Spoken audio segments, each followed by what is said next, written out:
दिल्ली के Indian international centre में रजा foundation ने गॉड क्लम नाम की एक कला प्रदर्शनी लगाई है। 18 मई तक चलने वाली इस प्रदर्शनी की कलाकृतियां मध्य प्रदेश के मंडला जिले के गोंड प्रधान आदिवासियों ने बनाई हैं, जो उनकी परंपरा और जो सृजनात्मकता है उसको दिखाती है।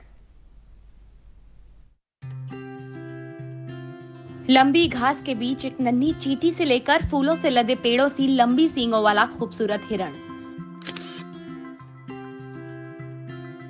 खूबसूरत जंगलों में घूमता हुआ ये बाघ और पेड़ों पर बैठी चिड़ियों का झुंड। ये अनोखे मंजर गोंड कलाकारों की रचनात्मकता का नतीजा है। गोंड कला की बारीकियां इसे दूसरी कलाओं से अलग बनाती हैं। हर कलाकार का अपना अलग ढंग होता है जो उसे अपनी पहचान देता है। गोंड प्रधान कलाकारों के काम में भी आपको दूसरे आधुनिक कलाकारों की तरह उनके अनुभव देखने को मिलेंगे। आमतौर पर इनकी कलाकृतियां आपको प्रकृति के और करीब लेकर जाती हैं, क्योंकि ये समुदाय प्रकृति की गोद में रहता है और पेड़ पौधों, पशु पक्षियों के बीच इनकी हकीकत की दुनिया की तरह ही इनके कल्पना जगत की झलक दिखती है। इस प्रदर्शनी में मंडला और आसपास के गांव के 26 कलाकारों के चित्र शामिल हैं। इनकी कलाकृतियों को देखें तो आप प्रमुखता से पाएंगे कि सभी कलाकार वृक्ष बनाते हैं और इनके जो बड़ा देव हैं वो साझा वृक्ष में रहते हैं और उसी से प्रकट होते हैं, उसी में अपना निवास करते हैं। तो इनके जीवन में इस वृक्ष का बड़ा महत्व है और इन कलाकृतियों में आप देखेंगे तो पशु पक्षी, पेड़ पौधे और जानवर ही प्रमुखता से, जो कि उनकी सराउंडिंग से, जिनके साथ वो लोग रहना सीखे हैं इतने सालों में।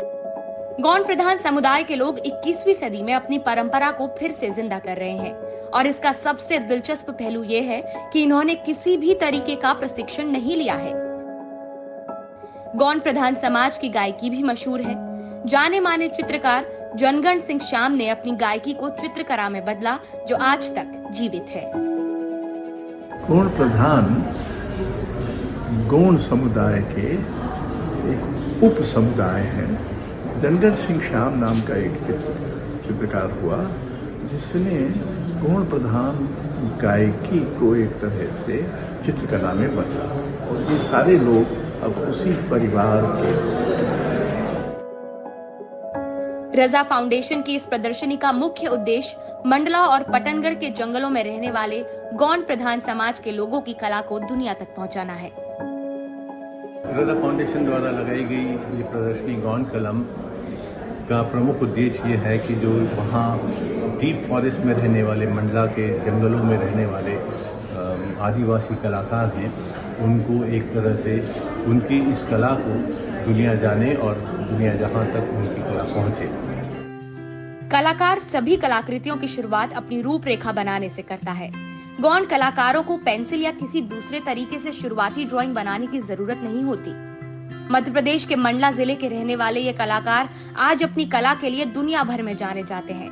गोंड समाज के कलाकारों से हमें ये पता चलता है कि भारत के दूर दराज के इलाकों में रहने वालों में भी प्रतिभा की कोई कमी नहीं है और कला के जरिए हम अपनी विरासत को संजो के रख सकते हैं।